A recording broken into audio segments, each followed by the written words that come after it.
क्या ये जो एप्लीकेशंस होती हैं मोबाइल के अंदर वो हमें सुन रही हैं, हमें देख रही हैं? हाँ, कुछ एप्लीकेशंस ऐसे होते हैं जो हमें ट्रैक करते हैं।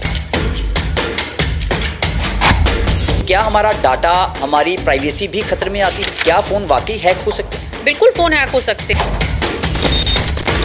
मैम, एक आधार कार्ड स्कैम भी बहुत चला है। कैसे पता करें कि हमारा आधार कार्ड सेफ है या फिर नहीं? कि डिजिटल अरेस्ट नाम की चीज़ क्या लॉ में है कहीं? जिसमें पुलिस, ट्राई, आईबी, सीबीआई सब एक साथ बैठे हैं, सुप्रीम कोर्ट के जज बैठे हैं और आपको नोटिसेस दिखाए जा रहे हैं ऑनलाइन। उन पे बकायदा स्टैम्प्स लगी हैं सभी एजेंसीज की। वर्क फ्रॉम होम के नाम पे हमारा जो यूथ है वो बहुत शिकार हो रहा है। 10 लोगों को हमने उसमें अरेस्ट किया है। उसमें से एक लड़का बीसीए ग्रेजुएट है और वो वर्क फ्रॉम होम की एड देख के फेसबुक पे चला गया। उसको किसी टेलीग्राम के ग्रुप पे ऐड कर दिया गया और उसको बताया गया कि आपको जॉब मिल गई है और आपको कॉल्स ट्रांसफर करनी है। अब वो कॉल्स क्या हैं? They are not normal calls, वो साइबर क्राइम की फ्रॉडस्टर्स की कॉल है। किसी को भी अगर लगे कि हमारे साथ शायद गलत हो गया है या मैंने गलत वेबसाइट पे क्लिक कर दिया या कुछ ओटीपी दे दिया है, तो उसको सबसे पहले क्या करना चाहिए? जैसे जैसे टेक्नोलॉजी बढ़ रही है, साइबर फ्रॉड के मामले भी बढ़ते जा रहे हैं। मामले इस हद तक बढ़ चुके हैं कि बात राज्यसभा में भी उठी, सवाल जवाब भी हुए। किस तरह के साइबर फ्रॉड होते हैं और कैसे उनसे बचा जा सकता है, आज इस पर बातचीत करेंगे। और इस पर खास बातचीत के लिए हमारे साथ आज मौजूद हैं आईपीएस अधिकारी मैडम गीतांजलि खंडेलवाल जी। सबसे पहले स्वागत करेंगे मैम, बहुत स्वागत है आपका। धन्यवाद। मैम, साइबर फ्रॉड के मामले बहुत ज़्यादा बढ़ रहे हैं। राज्यसभा तक मामला उठा, एमएचए ने रिपोर्ट भी पेश की। मैं बिल्कुल बेसिक सवाल से शुरू करना चाहूँगा। आमतौर पर क्या होता है, जैसे हम कुछ सोचते हैं, जैसे कोई शू ब्रांड है, हमने ऑनलाइन देखा, फ़ोन में देखा या कोई और चीज़ हमने देखी, तो उस तरह की एडवर्टीज़मेंट्स हमारे फ़ोन पर, हमारे कंप्यूटर पर आने लग जाती हैं। तो क्या ये जो एप्लीकेशंस होती हैं मोबाइल के अंदर वो हमें सुन रही हैं, हमें देख रही हैं? हाँ, कुछ एप्लीकेशंस ऐसे होते हैं जो हमें ट्रैक करते हैं और वो डिपेंड करता है कि हमने कितनी उनको परमिशन की एक्सेस दे रखी है।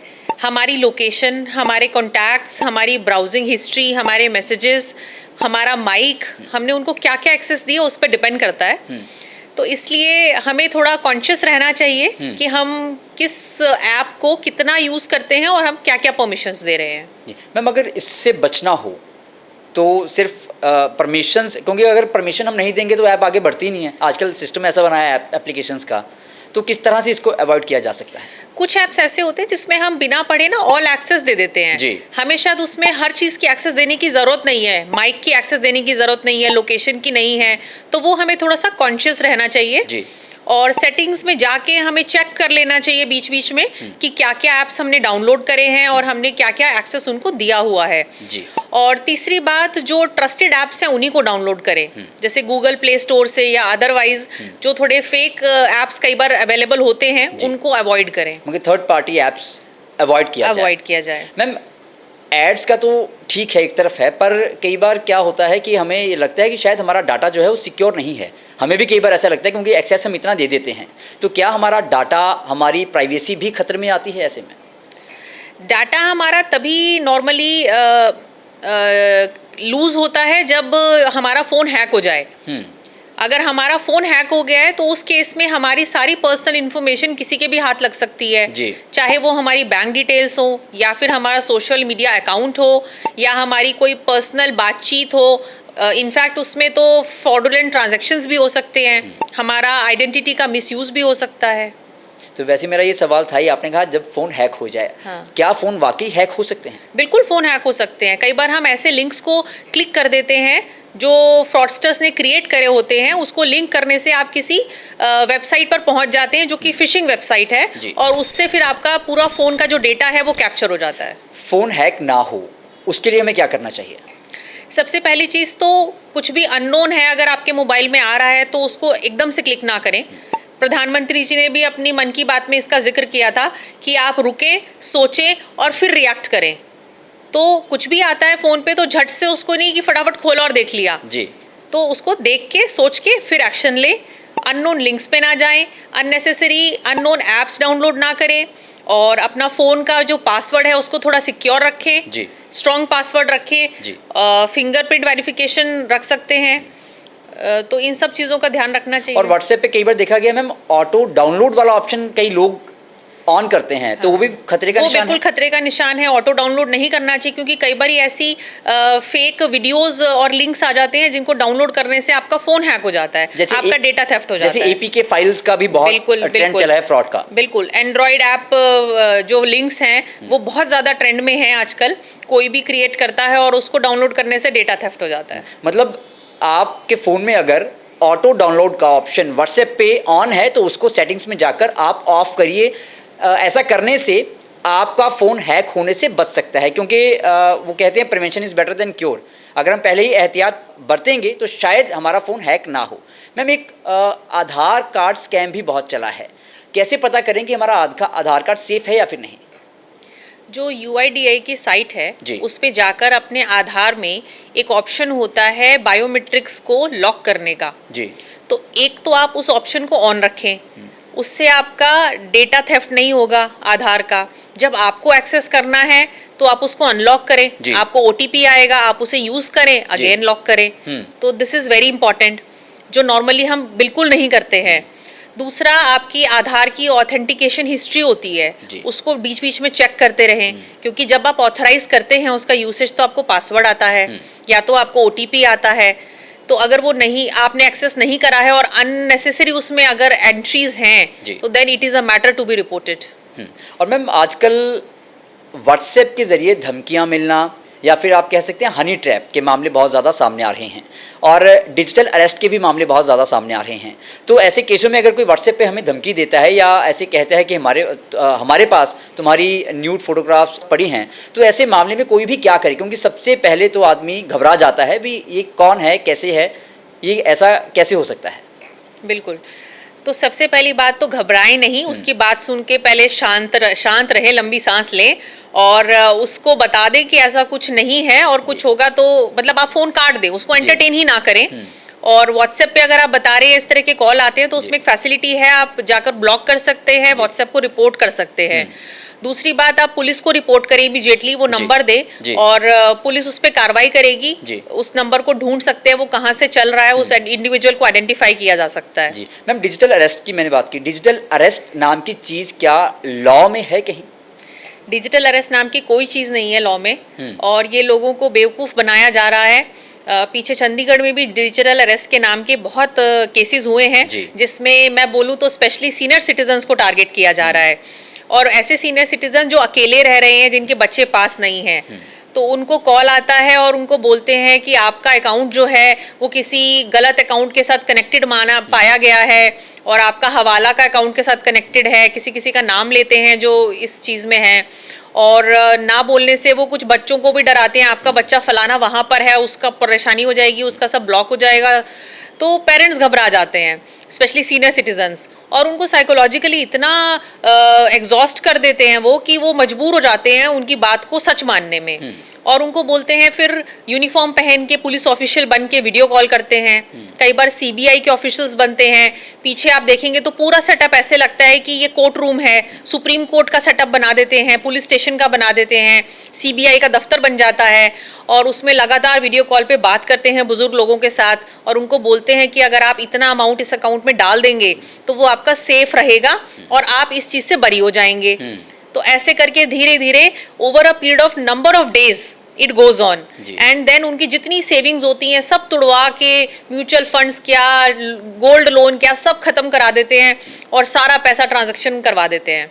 मैम, इनको इतना हौसला कहाँ से मिलता है? जैसे कई बार देखा गया है कि CBI अधिकारी वो कहते हैं IB वाले भी हमारे साथ ही बैठे हैं, ED वाले भी हमारे साथ बैठे हैं, क्या इस चीज़ को रोका जा सकता है? इसको रोकने का सिर्फ एक ही तरीका है, लोगों में अवेयरनेस, डिजिटल लिटरेसी। हाँ, साइबर हाइजीन एक होना बहुत जरूरी है, इंटरनेट सेफ प्रैक्टिसेस होना जरूरी है, और जो फ्रॉड्स चल रहे हैं नए नए, उनका जो मोडस ऑपरेंडी है वो लोगों तक पहुंचना बहुत जरूरी है। क्योंकि लोगों को पता होना चाहिए कि ऐसी कोई फोरम नहीं होती जिसमें पुलिस, ट्राई, IB, CBI सब एक साथ बैठे हैं, सुप्रीम कोर्ट के जज बैठे हैं, और आपको नोटिसेस दिखाए जा रहे हैं ऑनलाइन, उन पे बाकायदा स्टैम्प्स लगी हैं सभी एजेंसीज की, तो कोई मल्टी एजेंसी वाला तो कोई नोटिस ही इशू नहीं होता, हर एजेंसी अपना इंडिपेंडेंट काम करती है। तो ये सब चीज़ें बहुत फेक हैं और इनके टाइम टाइम पे एजुकेशनल वीडियोस हम लोग रिलीज करते हैं और न्यूज़पेपर्स में एडवर्टीजमेंट देते हैं। सोशल मीडिया जो हमारे हैंडल्स हैं उसमें हम पिक्टोग्राफिक रिप्रेजेंटेशन करके इन फ्रॉड्स के बारे में लोगों को अवेयर करने की कोशिश करते हैं जी। और जैसे आपने बोला कि डिजिटल अरेस्ट काफ़ी ज़्यादा सुनने में आ रहा है और हमने देखा है सीनियर सिटीजन ज़्यादा शिकार हैं इसके, तो उसके चलते हमने एक door to door awareness campaign भी शुरू करा है। ऐसे बुजुर्गों को हमने आइडेंटिफाई करा है जो अकेले रहते हैं, बच्चों के साथ नहीं रहते, उनके घर घर जाके हमारी टीम उनको अवेयर करा रही है, क्योंकि मैंने ऐसा देखा है हमारे जो बुजुर्ग लोग हैं वो बहुत ज़्यादा सोशल मीडिया फ्रेंडली नहीं होते हैं, तो कहीं ना कहीं शायद वो चीज़ें मिस कर जाते हैं। जी, और मैम ये भी देखा गया है कि जो डिजिटल फ्रॉड हो रहा है सबसे ज़्यादा, वो जो ज़्यादा पढ़े लिखे हैं उनके साथ ज़्यादा हो रहा है, ऐसा क्यों? वो एक्चुअली बहुत ज़्यादा ऑनलाइन एक्टिव रहते हैं, तो ये वही वाली बात है कि आप ज़्यादा एक्टिव हैं उस फील्ड में तो आप ज़्यादा वल्नरेबल हैं। जो डिजिटली लिटरेट ही नहीं है वो ज़्यादा स्मार्टफोन यूज़ ही नहीं करता, ना वो इंटरनेट ट्रांजैक्शंस करेगा, ऑनलाइन ट्रांजैक्शंस करेगा, ना वो इतने सारे सोशल मीडिया हैंडल्स पे रहता है, तो वो उतना ज़्यादा शिकार नहीं होते जितना नई जनरेशन या ज़्यादा डिजिटली लिटरेट लोग। तो मतलब डिजिटल अरेस्ट नाम की कोई चीज़ नहीं होती? बिल्कुल नहीं। अगर कल को किसी को फोन आए और कहे कि हम आपको डिजिटली अरेस्ट कर रहे हैं तो सावधान, डिजिटल अरेस्ट करने की बात करने वाला फ्रॉड है, ये पक्की बात है, क्योंकि लॉ की किताब में, कानून की किताब में डिजिटल अरेस्ट नाम की कोई भी चीज़ नहीं है। मैम, बुजुर्गों को डिजिटली लिटरेट करने के लिए या जागरूक करने के लिए क्या कुछ करना चाहिए? सबसे पहले तो उनको ये बताना चाहिए कि कोई आपसे OTP मांगे आप ना दें, आपसे कोई आपकी आधार की या बैंक डिटेल्स मांगे फ़ोन करके आप बिल्कुल ना शेयर करें, और घर में जो बाकी लोग हैं वो थोड़ा सा उनके अकाउंट पे चेक रखें कि क्या ट्रांजैक्शंस हो रही हैं, और उनको सेफ ऑनलाइन प्रैक्टिसेस के बारे में समझाएं जी।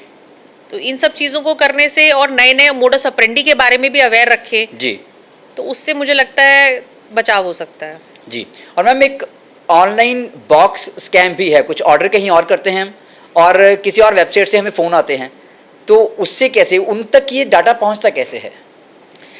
हम कई बार ना अपना फ़ोन हमारा कॉम्प्रोमाइज़ हो जाता है जी। और हम किसी भी साइट से ऑर्डर कर देते हैं। कुछ होती हैं जो बड़ी ट्रस्टेड साइट्स हैं, बट कई बारी हम चीप ऑप्शंस की वजह से कि चीपर रेट पे हमें मिल रहा है, जल्दी डिलीवरी हो रही है, ऑफर्स मिल रहे हैं, हम कुछ ऐसी मलेशियस वेबसाइट्स जो क्रिएट करी होती हैं उन पे ऑर्डर प्लेस कर देते हैं। हमें लगता है कि वो जेन्युइन वेबसाइट है, बट वो जेन्युइन नहीं होती है, वो फ्रॉडस्टर वेबसाइट होती है। तो जब हम उस पे ऑर्डर करते हैं हमारे पैसे तो चले जाते हैं बट सामान नहीं आता, या सामान के नाम पे कुछ वो ऐसी चीज़ आती है जो हमने मंगाई नहीं होती। हम कोई महंगी चीज ऑर्डर करते हैं और कुछ सस्ता सामान हमारे पास आ जाता है। और फिर इसमें एक और ट्रैप होता है कि आपके साथ जब ये हो जाता है तो सबसे पहले आप क्या करेंगे, आप बोलेंगे हम कस्टमर केयर पे बात करें जी। आप गूगल सर्च करते हैं और कस्टमर केयर नंबर ढूंढते हैं, जो सबसे पहले कस्टमर केयर नंबर आता है हम उसे डायल कर देते हैं। तो आजकल ये भी एक फ्रॉड चल रहा है कि जो सबसे ऊपर आपको कस्टमर केयर नंबर दिख रहा है वो फ्रॉडस्टर्स का भी होता है।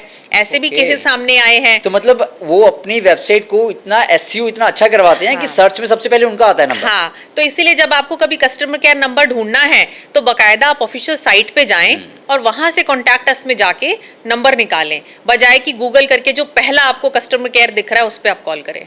मैम, कई बार ऐसे मामले भी सामने आए हैं, जैसे एक बार मुझे भी कॉल आया था, अभी आपका कोई फलाना रिश्तेदार बाहर रहता है यूके में, कौन है आपको पता है? मैंने कहा मुझे याद नहीं। फिर वो कहते नहीं आपको पता है, आपका भाई है, आप याद करिए, क्योंकि वो श्योर नहीं होते, वो तो सिर्फ एक जाल बिछाते हैं। तो हमें थोड़ा जागरूक होने की वजह से पता था तो मैं बच गया। पर ऐसे कई बार आता है कि आपका भाई, आपका बेटा, आपका भांजा, आपका भतीजा जो है ऐसे फॉरेन में ड्रग केस में फंस गया है या फिर वो आर्म्स के केस में फंस गया है, तो इतने पैसे दीजिए, मैं ये बोल रहा हूँ। तो ऐसी चीज़ों को अवॉइड या ऐसी चीज़ों से बचा कैसे जाए? ऐसे केसेस हमारे पास चंडीगढ़ में भी आए हैं कि आपके रिलेटिव वहाँ रहते हैं और कोई मेडिकल इमरजेंसी हो गई है, हम फलाना हॉस्पिटल से बोल रहे हैं, वो एडमिटेड है और पैसों की सख्त ज़रूरत है, अगर आप पैसे ट्रांसफ़र करेंगे तो उनका इलाज आगे होगा। तो ऐसे केसेस में बिल्कुल ट्रांसफ़र ना करें जब तक आप उस इंसान को जानते नहीं हैं। आप अपने कंसर्न रिलेटिव जिसका वो नाम ले रहा है उसको फ़ोन करके वेरीफाई करें और तभी पैसे ट्रांसफ़र करें, और ऐसे कॉल्स पे बिल्कुल बिलीव ना करें। साइबर हाइजीन, डिजिटल हाइजीन को फॉलो करें। जैसे हमने जब कोरोना आया तो सबने काफ़ी हाइजीन सीख ली, जी। तो ये अब हमें हाइजीन सीखने की ज़रूरत है। जी। और ये बच्चों से शुरू होती है, क्योंकि आजकल बच्चे भी ऑनलाइन स्टडी करते हैं। जी। तो बच्चों से लेके, यूथ से लेके बुजुर्गों तक ज़रूरी है।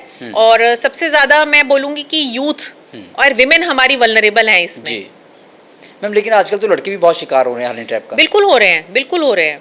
उनको ब्लैकमेल किया जा रहा है, ऐसा नहीं लड़कियों के साथ भी हो रहे हैं, पर लड़कों के साथ भी ये केसेस आजकल बहुत ज़्यादा बढ़ गए हैं। वर्क फ्रॉम होम के नाम पे जी। हमारा जो यूथ है वो बहुत शिकार हो रहा है। जैसे अभी मैं आपको बताऊं, हमने आज एक प्रेस कॉन्फ्रेंस करी थी जिसमें डिजिटल अरेस्ट था 1 करोड़ रुपए का, जिसमें से जल्दी रिपोर्टिंग की वजह से हम 36 लाख रुपए बचा पाए। जी। और बाकी इन्वेस्टिगेशन जब हमने किया तो हमें पता चला 10 लोगों को हमने उसमें अरेस्ट किया है। उसमें से एक लड़का BCA ग्रेजुएट है। अच्छा। और वो वर्क फ्रॉम होम की एड देख के फेसबुक पे चला गया, उसको किसी टेलीग्राम के ग्रुप पे ऐड कर दिया गया और उसको बताया गया कि आपको जॉब मिल गई है, आपको ये काम करना है। अब काम क्या है, आपको सिम बॉक्सेस आएंगे चाइना से, वो एक डिवाइस है, वो आप अपना लगाएं, एक रूम रेंट पे लें, वहाँ पर आपके पास वेरी हाई स्पीड इंटरनेट होना चाहिए, अनइंटरप्टेड पावर सप्लाई होनी चाहिए और आपको कॉल्स ट्रांसफर करनी है। अब वो कॉल्स क्या हैं, they are not normal calls, वो साइबर क्राइम की फ्रॉडस्टर्स की कॉल हैं। अच्छा। जो कहीं बाहर बैठे विदेश में इंटरनेट से कॉल कर रहा है, VoIP कॉल्स हम बोलते हैं उसे, और उसको वो कन्वर्ट कर रहा है 2G कॉल्स में इंडियन नंबर्स से, and every day he is getting $50 for that work. Ma'am ये मेरे ख्याल से पहली बार सुनने में आया है ऐसा केस। हाँ, हमने भी ये केस, चंडीगढ़ पुलिस का ये पहला केस है इस तरह का। कॉल आएगी इंटरनेशनल कॉल को वो इंडियन नंबर में कन्वर्ट कर देंगे। यस, वो डिवाइस जो है उसको सिम बॉक्स बोलते हैं, जिसका काम है इंटरनेशनल कॉल को 2G कॉल में कन्वर्ट कर देना। इंडियन फोन नंबर दिखेगा आपको उसमें। तो मतलब मैम अनएम्प्लॉयमेंट को भी एक बड़ा कारण मानते हैं आप, क्योंकि आजकल नौकरी के चक्कर में हर कोई चाहता है कि हमें पैसे तो आमदनी शायद तो हो। मैं बोलूंगी इजी मनी की चाहत, मेहनत ना करने की चाहत एक बड़ा रीजन है। घर बैठे आप काम करना चाहें तो काम है, पर आप घर बैठे आराम से पैसा कमाना चाह रहे हैं ना, वो गलत है। बहुत ज्यादा जॉब स्कैम्स आ रहे हैं हमारे पास, जिसमें लड़के लड़कियां जॉब ऑफर देख के क्लिक करते हैं। वो किसी फ्रॉड वेबसाइट्स पे चले जाते हैं, वहां उनसे बोला जाता है आपको जॉब मिलेगी, आप रजिस्टर करें, और रजिस्टर करें, उसकी कुछ मिनिमम कंसल्टेंसी फी है, आप वो पे करें। जैसे ही वो पे करता है अपना अकाउंट डिटेल्स डाल के, उसके अकाउंट से पैसे डेबिट हो जाते हैं। तो मतलब कि नौकरी के नाम पे भी फ्रॉड चल रहा है, साइबर फ्रॉड। तो मैम साइबर फ्रॉड के जो मामले होते हैं, जैसे अमूमन चंडीगढ़ में देखा जाए तो मेरे ख्याल से 20-25 करोड़ का साइबर फ्रॉड हो चुका होगा, तो रिकवरी रेट कैसे रहता है ये, और 100% रिकवरी हो जाती है कि नहीं? नहीं, 100% तो अभी तक नहीं हुई है, पर मैं अगर इस साल के स्टैटिस्टिक्स की बात करूं तो अगर अर्ली रिपोर्टिंग होती है, जैसे हम बोलते हैं golden hours, earlier the better, तो जितना जल्दी आप रिपोर्ट करेंगे, probability of holding the money is higher. तो करीबन मैं बोलूँगी 25% हम अमाउंट होल्ड कर पाए हैं जी। और बाकी जो अमाउंट है वो इन्वेस्टिगेशन में जब एक्यूज्ड अरेस्ट होता है और फिर केस चार्जशीट होके हम कोर्ट में भेज देते हैं और कोर्ट में ट्रायल होता है, उसको सजा होती है, बाकी का मनी फिर तब रिकवर होता है। मैम लेकिन जैसे आपने बताया कि उन्होंने एक लड़के को हायर किया, अनएम्प्लॉयड था वो, BCA की हुई थी उसने, तो ऐसे केसेस में जो ये हायर्ड होते हैं, जिनको रखा गया होता है, प्यादे जिनको हम कह सकते हैं, वो तो पकड़े जाते हैं, पर क्या मास्टरमाइंड भी पकड़ा जाता है? इस पे जैसे इस केस में बताऊं, रिसेंट केस है जिसपे हम काम कर रहे हैं, तो इसमें जो हमारा मास्टरमाइंड है, वी एक्सपेक्ट कि वो कहीं बाहर है जहां से कॉल आ रही थी, that is Cambodia, Laos, Vietnam, जो गोल्डन ट्रायंगल हम बोलते हैं जी। तो उस पे हमारा काम चल रहा है और हम कंबोडियन गवर्नमेंट के साथ भी टच में हैं और कोशिश है मास्टरमाइंड को पकड़ने की। तो मतलब और केसेस की भी अगर बात करें तो मास्टरमाइंड हाथ में आते हैं? Not in every case. तो फिर पूरा पैसा रिकवर करने के चांसेस उतने ही कम हो जाते हैं। तो ये तो यही है, जितना जल्दी आप पुलिस में कंप्लेंट करोगे, किसी को भी अगर लगे कि हमारे साथ शायद गलत हो गया है या मैंने गलत वेबसाइट पे क्लिक कर दिया या कुछ OTP दे दिया है, तो उसको सबसे पहले क्या करना चाहिए? उसको सबसे पहले एक तो अपने बैंक में कॉल करके अपना अकाउंट फ्रीज करा लेना चाहिए, रुकवा लेना चाहिए कि कोई ट्रांजैक्शन ना हो अकाउंट से, और अगर तब भी हो गई है, क्योंकि online transaction is very fast जी, तो फिर बैंक एक पोर्टल होता है CFRMS जी, तो जब वो 1930 जो हमारी हेल्पलाइन है साइबर की, उस पे कॉल करता है तो हम उसकी वो कंप्लेंट उस पोर्टल पे दर्ज करते हैं और उससे हमारे बैंक्स कनेक्टेड है, तो हम बैंक्स को इमीडिएटली इन्फॉर्मेशन देते हैं कि अगर अमाउंट इन प्रोसेस है तो उसको रोक दिया जाए जी।